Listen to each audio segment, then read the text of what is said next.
The family that vacations together stays together. At least, that was the plan. Except now, the dastardly desk clerk is saying he can't confirm your connecting rooms. Wait, what? That's right, ma'am. You have rooms 201 and 709. No, we cannot be 5 floors away from our kids. The doors have double locks. They'll be fine. When you want connecting rooms confirmed before you arrive, it matters where you stay. Welcome to Hilton. I see your connecting rooms are already confirmed. Hilton, for this day. The Who's Down in Who Newville were making their list, but some didn't know Walmart has the best brands for their gifts. What about toys? Do they have brands kids have been wanting all year? Yep, Barbie, Tony's, and Lego. Gifts that will make them all cheer. Do you mean they have all the brands I adore? They have Nintendo, Nespresso, Apple, and more. What about... So the Who answered questions from friends till they were blue. Each one listened and shouted, from Walmart? Who knew? Shop gifts from top brands for everyone on your list in the Walmart app. Does it ever feel like you're a marketing professional just speaking into the void? But with LinkedIn ads, you can know you're reaching the right decision makers, a network of 130 million of them, in fact. You can even target buyers by job title, industry, company, seniority, skills, and did I say job title? See how you can avoid the void and reach the right buyers with LinkedIn ads. Spend $250 on your first campaign and get a free $250 credit for the next one. Get started at linkedin.com/campaign. Terms and conditions apply. Wonder-working power in the precious... Incredible as they seem, are not the results of mass hysteria.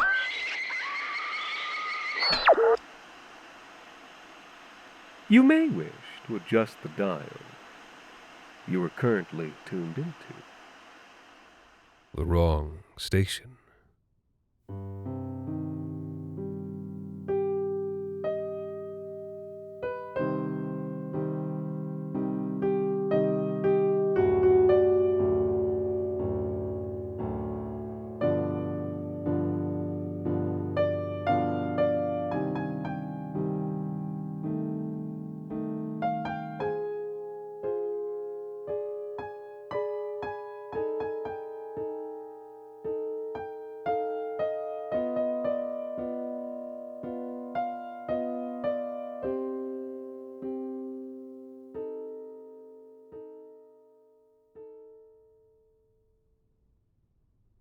I expect it to be over soon, this so-called exile.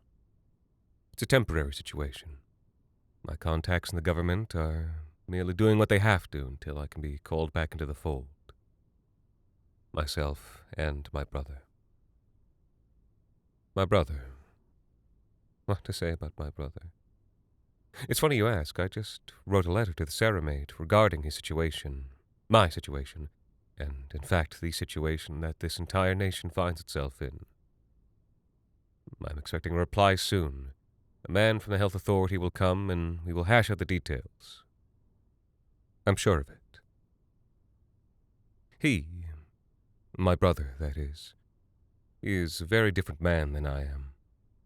We grew up not far from here, rolling green hills of native shard grass, the copse of apple trees, with fat bumblebees winding their slow way from one bright red flower to the other. Standing under those branches, the buzzing was as loud as the hover drones that scorched across the country 15 years later.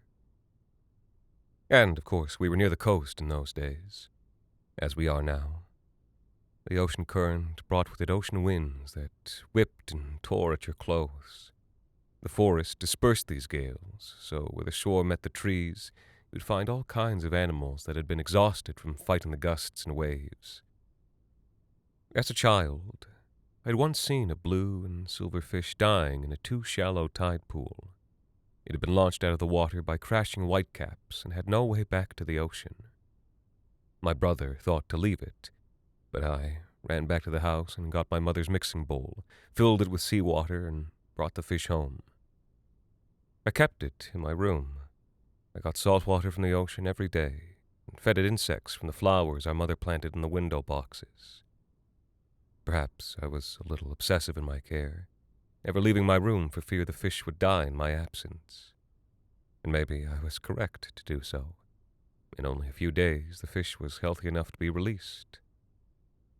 My brother, in the meantime, had spent those days on the beach. When I was finally ready to come outside, he brought me a small box. Inside were another dozen exhausted or injured creatures he'd found. Hermit crabs, sea urchins, even a shrimp missing a foreclaw. But it was the corals in the box that most interested me. I suppose he'd found chunks of them stranded on the rocks. They were so strange, unlike any form of life I'd seen before. He wanted to shame me, to make me believe my goal was futile. I didn't take his bait.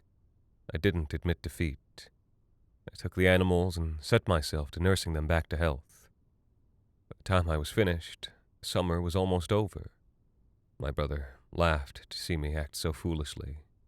He had spent that time out in the woods and in the nearby town, flirting with girls.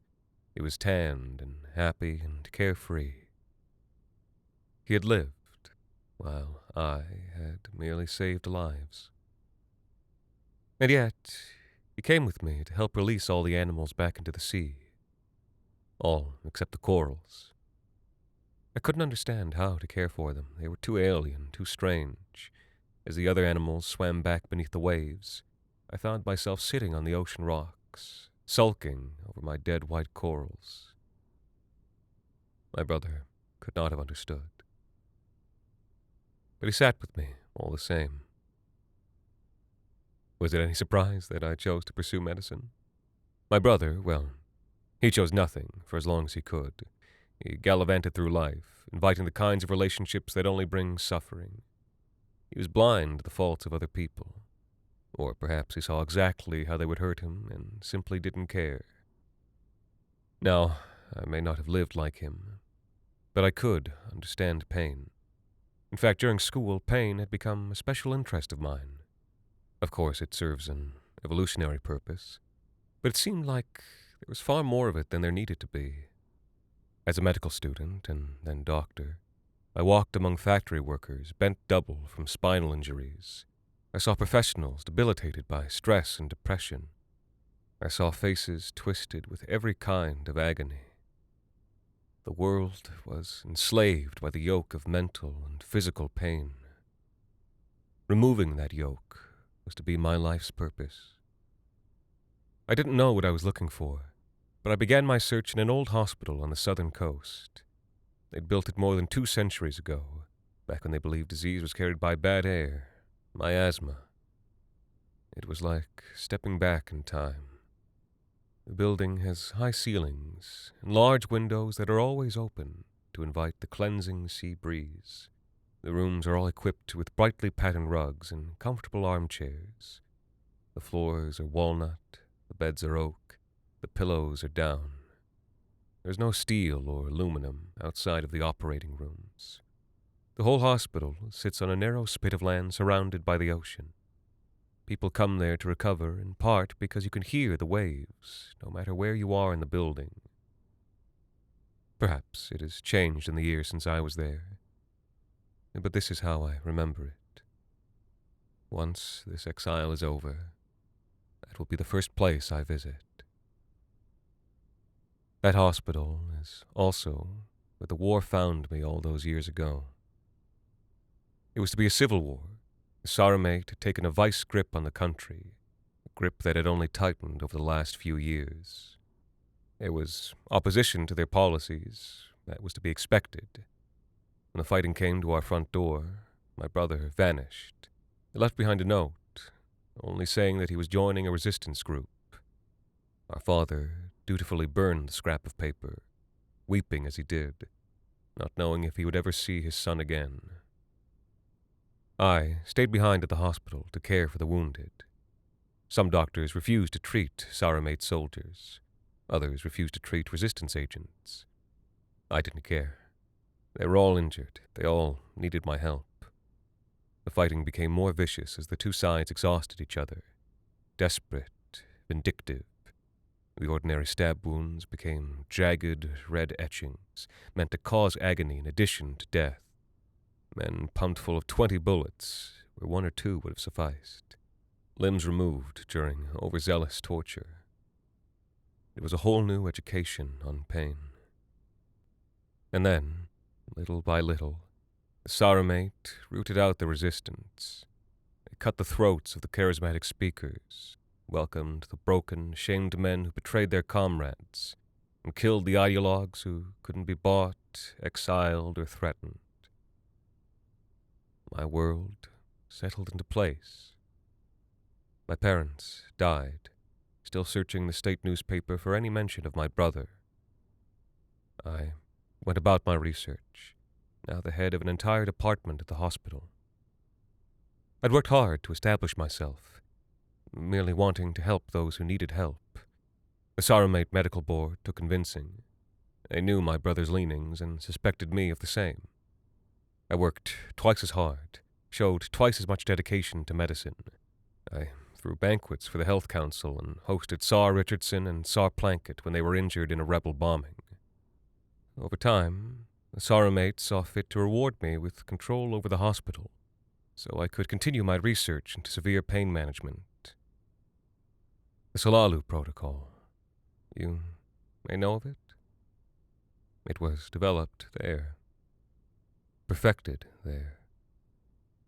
And just as my career seemed secure, he showed up on my doorstep. My brother. "Help," he whispered, and then he collapsed into my arms. He could barely stand. I immediately dismissed my staff, praying they hadn't noticed our family resemblance, and brought him to the guest bedroom connected to my office. I laid him down on the mattress, and his eyes closed instantly. He began to shake from sheer exhaustion, his whole body vibrating as if charged with electrical current. I stroked his brow, settled him as best as I could, and swallowed my questions. There was no point in talking now. I let him sleep, and sleep he did. It took days before he could sit upright. He didn't trust my staff. I could see the fear in his eyes every time he heard their footsteps echoing in the halls. I told them he was my foreign cousin who had been in an accident. He wasn't used to our hospitality. I took on his case myself. I brought him water and fed him my chef's special chicken broth, thickened with egg yolk and dressed with fresh thyme. He'd arrived as light and thin as the bed linens. Slowly, over weeks, he began to seem more substantial. A month passed before he spoke again. I was overjoyed. I'd missed my brother's voice, shot through with notes of excitement and impishness and love. So happy was I that it took a moment before I registered what he'd actually said. "I need you to kill me." For a moment, I laughed. I'd been foolish. This was all a mistake. This man wasn't my brother at all. My brother would never consider doing such a thing. Between spoonfuls of broth, I asked him to repeat himself. "I need you to kill me," he said again. It was him. But it wasn't him. The man I'd once known as well as any other had changed in some immutable, alchemical way. A flat voice, weak, hollow. The voice of someone who has given up. I told him I would not do it. I told him I could not just because of the Saramate's laws against suicide, but because he was my brother. I knew he was scared of being captured, of what they would do to him, but he was safe in this hospital. My brother seemed to notice the room for the first time. He looked around it and whispered his third sentence. "Deep in the occupier's territory." I smiled at the joke. He gave me a weak nod and then went back to sleep. The words began to come more steadily. At first, he didn't want to discuss the past. He'd seen terrible things as a member of the resistance. He'd also done terrible things when given the opportunity. Silence was safety. He could pretend to keep the memories locked up, hidden away. But over time, he began to drop hints. His body got stronger and he became restless, We took the risk of walking in the woods, like we did when we were young, on the other side of the country. The trees here were different, the bird calls unfamiliar. I walked on an alien world with my alien sibling. Have you ever killed a man? We were walking through dappled shade, him leaning on a tree branch he'd found like an old man with a cane. Not on purpose, I replied. Things happen on the operating table. He nodded. I have killed a man. I have been tortured. I've starved. I've watched friends die from the same wounds that I somehow survived. I'm tired. Very tired. We walked in silence for a time. My brother and I always had different ways of looking at the world. I thought back to our time together as children, how he never quite understood my pain, but comforted me all the same. Now he was the one I couldn't understand, and now I could be with him as he bore it alone. I put my arm around him. We walked along. After a moment, my brother began to hum one of the illegal revolutionary songs, our footsteps serving as the beat. The hum grew louder with each step until I felt myself marching in time with him. Gently, I shushed him.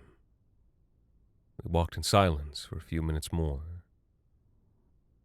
Do you still want to die? Or do you just want the pain to stop? I asked him. I am very, very tired, he repeated. I told you I ran my practice with neutrality. I didn't differentiate between Saramate soldiers and revolutionaries. This was true for a time, at the beginning of the civil wars. Soon, however, the hospital became a target of the Saramate, and I was drafted into their service. Now, one thing that my brother and I both learned during the wars is that not everyone can survive in every environment. We all have our own capacity for life. The complex thing is building a society that can sustain many different capacities all at once. The revolutionaries had one idea for this. The Saramate had another. And then, sometimes, you were handed a man like Michaels, a junior officer in the Saramate Ground Command. He was the first to undergo the Salalu Protocol. In many ways, my medical career truly began with him. He was a man with great capacity for life, an athlete, a great student, a leader, and he had been thrust into hell. It was a miracle there was anything left of him to save. The sergeant was a victim of a Saramate gas accident. He'd breathed enough of the gas to kill a rhinoceros. His reward for surviving was organ failure and scarring over his lungs and entire GI tract. Constant, unyielding pain. It was a seemingly impossible problem. But then, by pure chance, I had a breakthrough. Back then, I was trying to win the favor of the Saramate, and I'd been lucky enough to become close with Sar Plankett of the Health Council. As I said, he had come to my hospital after nearly dying from a rebel bomb planted under his vehicle. We ate dinner each night. I still count him among my very closest friends, although it has been a while since we found time to connect. One night, I laid out the problem of Sergeant Michael's pain for him over a glass of brandy. It seems to me that the solution is to be found in the animal, said Sar Plankett.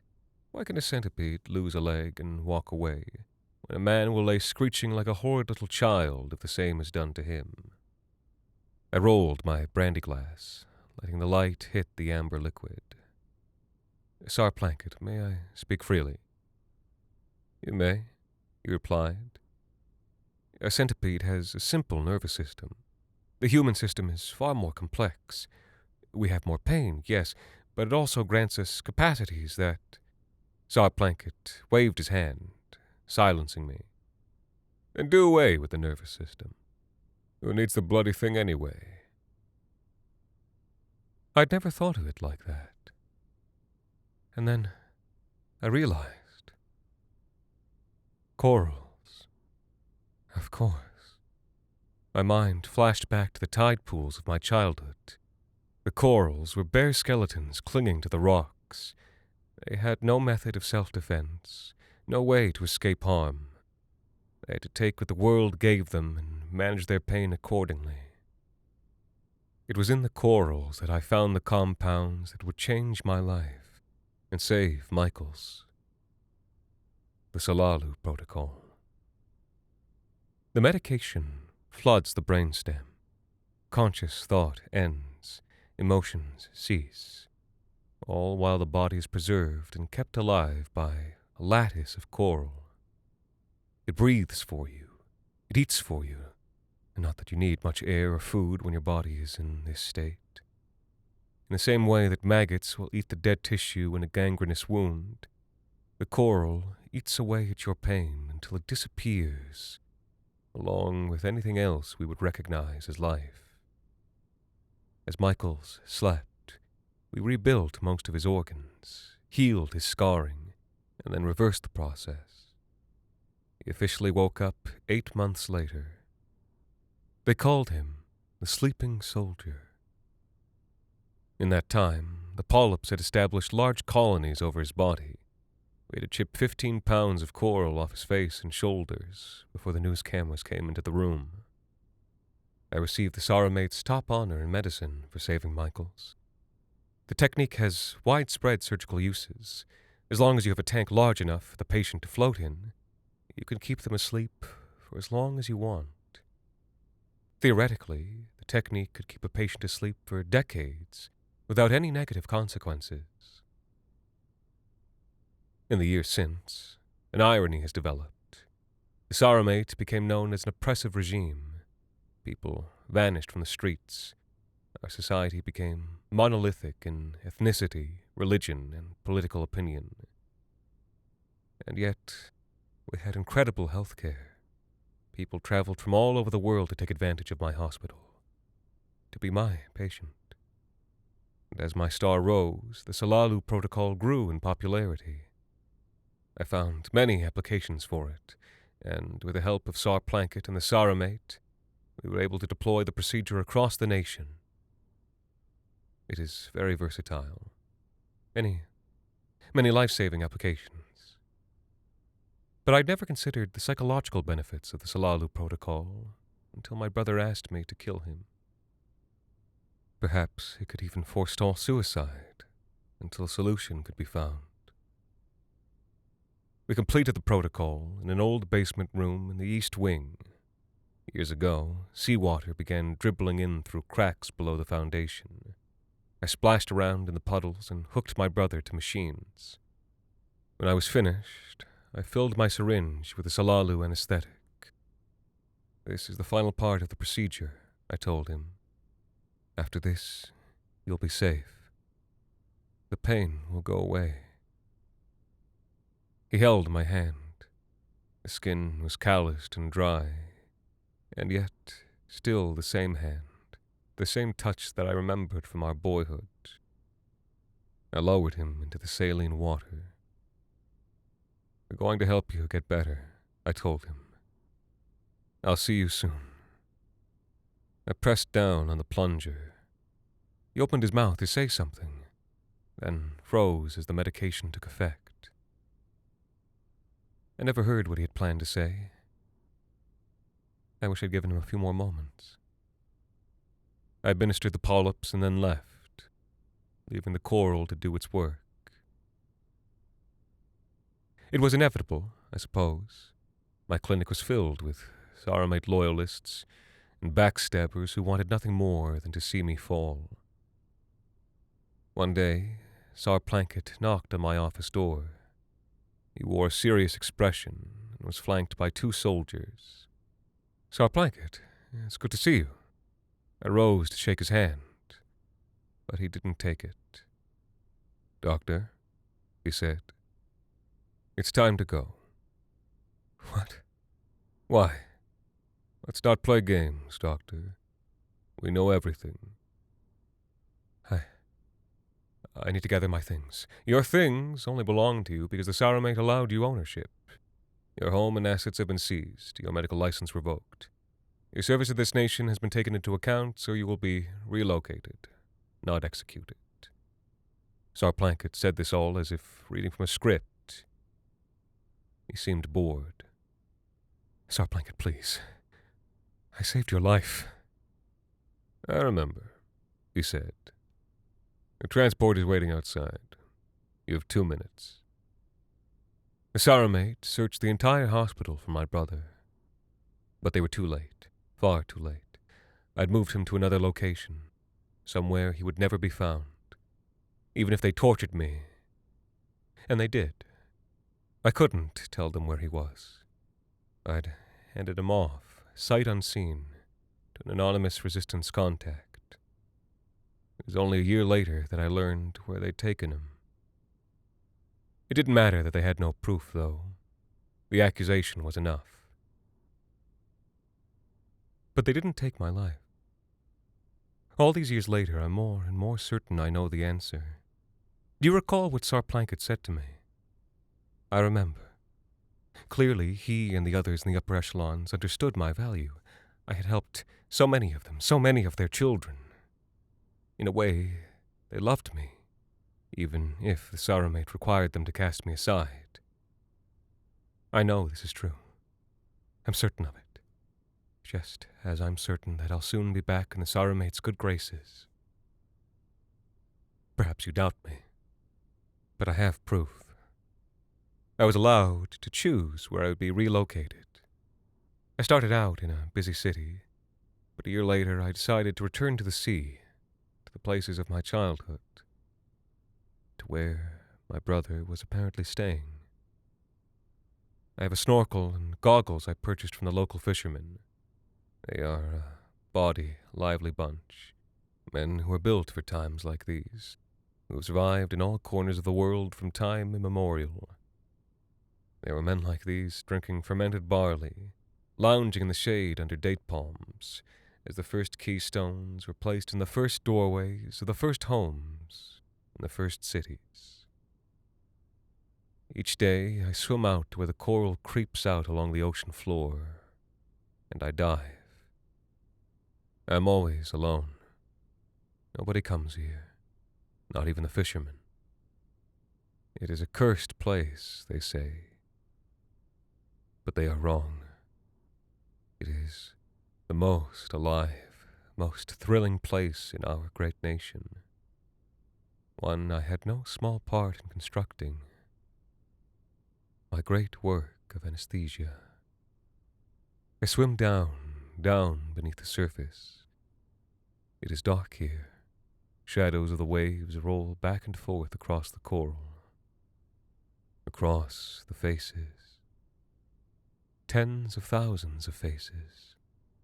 Serene, blissful, inert faces. Bodies and minds encased in hard, protective shells. An entire ocean of lives I have prolonged. Not everyone is built to live in all conditions. Not every person is right for every time and every place. The Saramate was a harsh environment for many. The jail soon filled up with dissidents, incompetents, unionists, cultural parasites. They were bursting with the sick and injured. The regime saw no solution besides murder, which would only lead to more fighting in the streets, more violence, more death. But I saw to the root of the problem. These people were in pain, pure and simple. What if we could take it away? So, I modified the Salalu protocol, expanded it, mechanized it. What was once something only I could do was now taught across the Saramate. We were able to sleep thousands a day, with the promise that they would be awoken once control had been established. People whom the Saramate would have destroyed were now guaranteed to live long, healthy lives. Would you have preferred a mass grave? Is it not better to sleep for a mere few years than it is to die. A mile offshore is where you can find the newest deposits. It took months of diving when I first arrived, but I finally found him. My brother. He's still as young as he once was. His hair waves like a clutch of anemone. Little bubbles of oxygen form on his skin before breaking away and floating to the surface. He looks so serene. His face is unlined. It's hard to imagine he once wanted to die.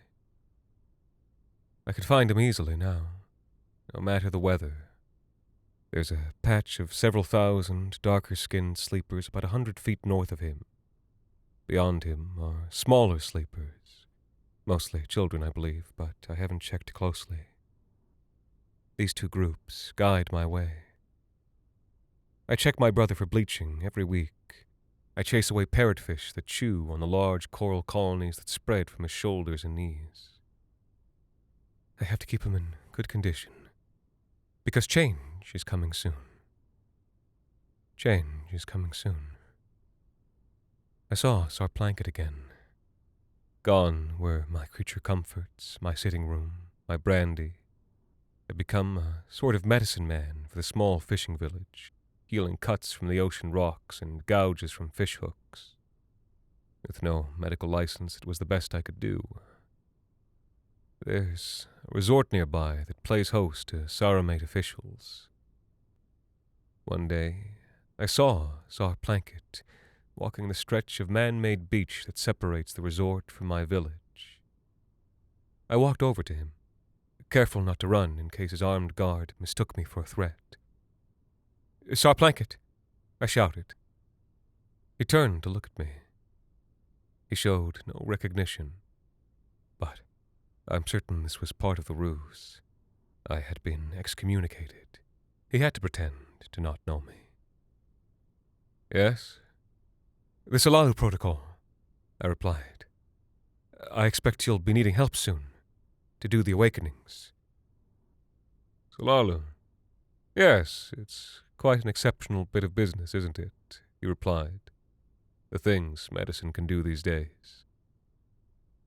He turned and began shuffling away. His guard stared at me until I walked back up the beach and didn't turn around until I was out of sight. So you see, he knows who I am. He remembers his friend, the doctor. And he's not the only one, I'm sure. I read the papers, I watch the news, and I know better than anyone that things are turning the corner. The whispers for reform in the halls of power will soon be shouts and bellows.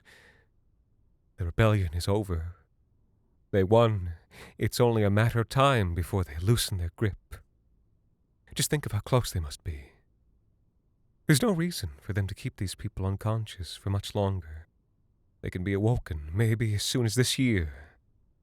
The sleeping soldier leads to the sleeping generation. A great work. A wonder of the world. I've written a series of letters to Sarplanket. They are stern, but fair and level-headed. I think it'll make a difference. They only need to see it my way. They just need to understand that what they're doing doesn't make sense. The rebels were a threat, but they're gone, and we can all speak like adults. I expect a response any day now. Perhaps a small team will be dispatched. Yes, a team. Then we can start the awakening process.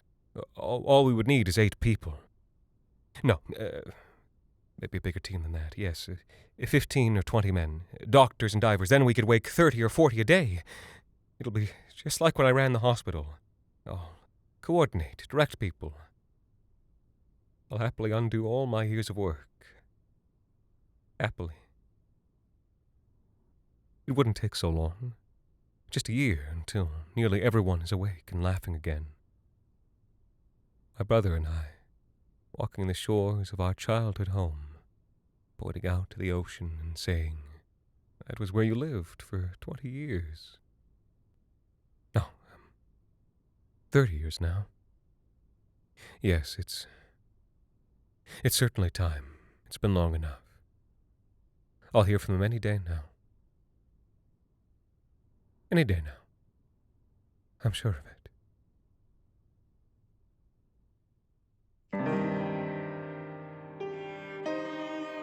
The Wrong Station is made possible with the generous support of our listeners on Patreon. Join us today at patreon.com/thewrongstation for bonus episodes, behind-the-scenes content, ad-free listening, and additional goodies celebrating our decade of dread. Today's episode, Inert, was written by Jacob Duarte Spiel and performed by Anthony Botelho. Thank you to Ellie Shepard, John Adams, Steve, Markham Nance IV, Christian Smith, Smack Fresh, Robin Harp, Carmen, Arlene Cabagay, Robert Baker, Fearsome Critters, Andrea Peters, Janelle, Her Foxiness, Miss Dr. Indigo, J.S. Volpez VIII, Esquire, and Vincent for helping us keep the lights, well, off. The Wrong Station is co-produced by Alexander Saxton, Anthony Botelho, and Jacob Duarte Spiel, with music composed and performed by Alon Citrin, and arranged for the viola and performed by Viola Schmidt. You can follow us on social media at The Wrong Station, or email us at thewrongstation@gmail.com. And until next time, thank you for listening.